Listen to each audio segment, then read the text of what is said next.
Hello Virgo, Sun, Moon, Rising, and Venus signs. Kamusta kayo? Sana po ay nasa mabuti kayong kalagayan.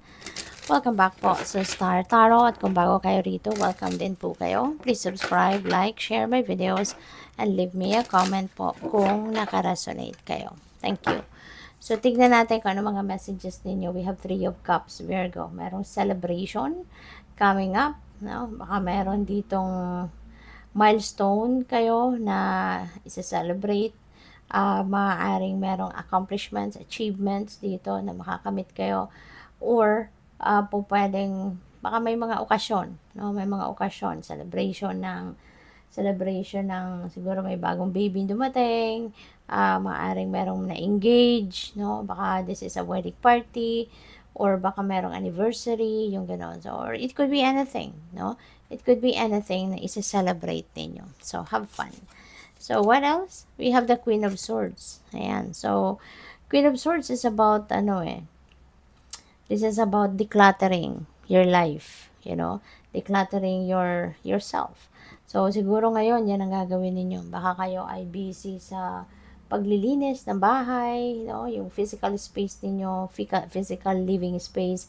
Maaaring you're going to start cleaning that at office space ninyo. Baka magliligpit kayo, or yung kung sa bahay, baka magre-rearrange kayo ng mga furnitures.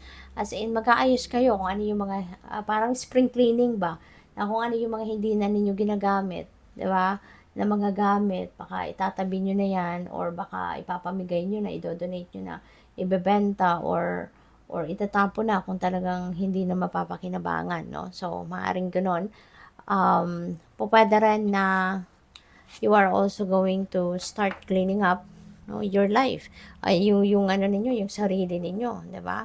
Baka magde-detoxify and purify din kayo. Or pwede rin, no, na now is the time that you are also going to focus on yourself, no? Baka magkakaroon din kayo ng pagninilay-nilay, pagmumuni-muni, so that you can release any negativity, no, sa sarili ninyo, sa isip at sa puso ninyo. So, we have King of Pentacles. Napakaganda. This is your energy. And si King of Pentacles is a very successful man. Diba? Nasa tugatog na siya ng kanyang tagumpay, lalo-lalo na sa kanyang money, career, and finances. So, pwede na ang iba sa inyo dito, Virgo. Baka ganito na kayo. Nasa trono na kayo ni King of Pentacles, na you are very abundant, prosperous, no? May successful na negosyo, successful na sa trabaho, nasa mataas na posisyon sa trabaho, pwedeng ganon. Or, baka meron kayo ritong opportunities, no, na dadating, na maaaring yan ay mas pagkakaperahan ninyo, pagkakakitaan ninyo. So, pwedeng ganon. So, pwedeng meron dadating na mas malaking oportunidad, no, para sa'yo, para magkaroon kayo ng mas maraming pera, mas ma-establish ninyo ng maigi, no, yung inyong kaperahang aspeto. So, pwedeng ganon. Pwede rin dito ng iba sa inyo, baka kayo ay magiging tatay na, no? Maaaring you are welcoming a new baby in the family. So, pwedeng ganon. So, by the way, I would like to say thank you muna for subscribing to my channel. If you haven't subscribed yet, subscribe na po kayo. And also, please click the join button sa baba ng video kung gusto po ninyong mag-member sa channel. And sa mga cross-watchers, hello po sa inyo and thank you for your support.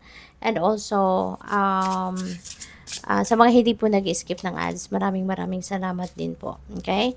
Sa inyong suporta at sa oras. So, it's time to celebrate, okay? Time to celebrate. So, celebration. So, definitely, Virgo, maraming okasyon siguro ang i-host ninyo, or maraming okasyon siguro ang isa-celebrate ninyo na maaaring maiimbitahan din kayo sa ilang selebrasyon ng ibang kapamilya or kaibigan, mga ganon, no? So, it's time to celebrate, so have fun, okay? Ano man ang dahilan ng sa-celebrate na ito, have fun and enjoy it, alright? So, your next message ninyo is letting go, okay? Release, and don't look back.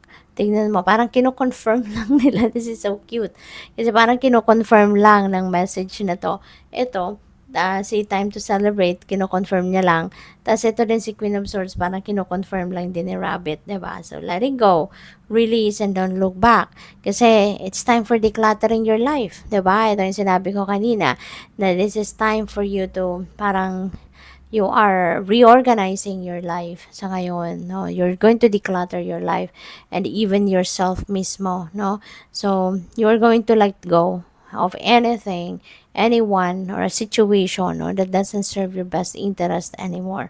Kaya, wala nang lingon-lingon. You know, once na nirelease mo na ang mga ito, let it go. Including yung mga, yung mga kung meron din kayong mga bigat pa sa kalooban, mga resentments, mga sama ng loob, 'di ba?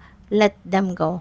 No? Para wala nang maging blockage sa inyo sa pagtanggap ninyo ng mga biyaya, sa pagtanggap ninyo ng mga magagandang blessings at pangyayari sa buhay ninyo. So don't look back anymore. Whatever it is na tinapon mo na, whatever it is na iniwan mo na, 'di ba? Don't look back anymore. Wag mo nang alalahanin pa 'yon, no? Kasi before naman na i-let go mo yan, sigurado pinag-isipan mo na, 'di ba? At kung anong tinapon mo, wag mo nang pulutin muli, 'di ba? Kasi it's about time na for you to kaya nga tinapon mo na, 'di ba? Para hindi na siya babalik sa buhay mo, para hindi mo na siya kukunin muli. Instead, you're going to embrace, no? Panibago. Doon ka na sa kung ano ang bago, kung ano ang fresh, 'di ba? Para pure pa ang kanyang energy. So, your next message is soul mission, no? So, feeling ko dito ang iba sa inyo is going to focus more on who you are, why you are here in this world, and yung purpose mo. Maaring meron ditong awakening, no? Maaring ang iba sa inyo is already treading the path of spiritual awakening.